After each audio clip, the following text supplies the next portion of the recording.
The Bible says God does not lie. The Quran says Allah is the best of all deceivers. Actually, the Bible says, and if the prophet be deceived when he has spoken a thing, I, the Lord, have deceived him. While the context behind Qur'an chapter 3:54, it says that God is the best of planners. It doesn't say that God is the best of deceivers. It says that the people plan to kill the prophet and God plans against them.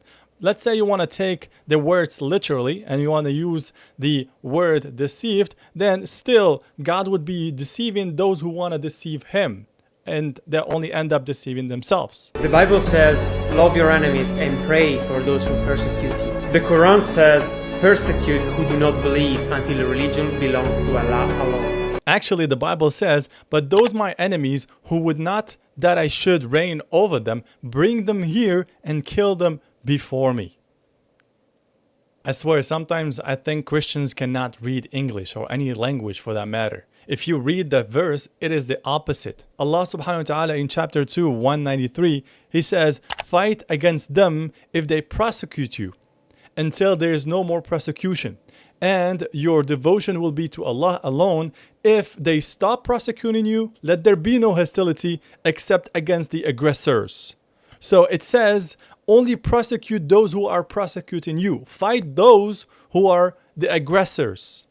And if they stop prosecuting you, then stop prosecuting them. I mean, how can you read this verse and end up with that understanding? Unless you're...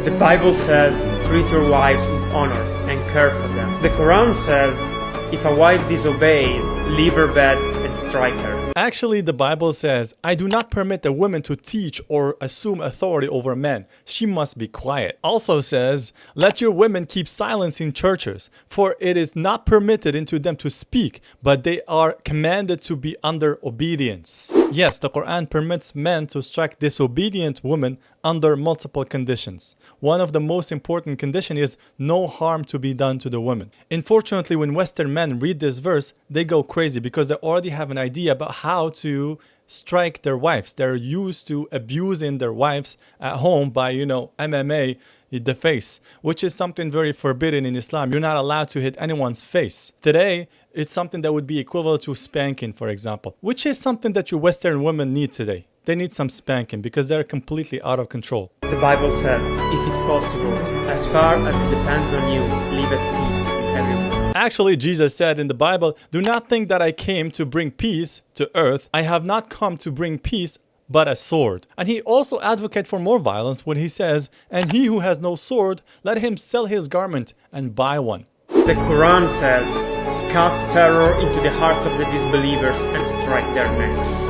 Now, this is another lie. The verse does not say that Muslims should go and cast terror in disbelievers' hearts. It doesn't say that. The verse says this is during a battle between Muslims and non-Muslims where God himself cast terror in the non-believers' hearts, and then he sent angels to strike their necks. And the context behind this is war. And you know what happens during war? You try and kill each other. You don't give each other hugs and flowers and candy.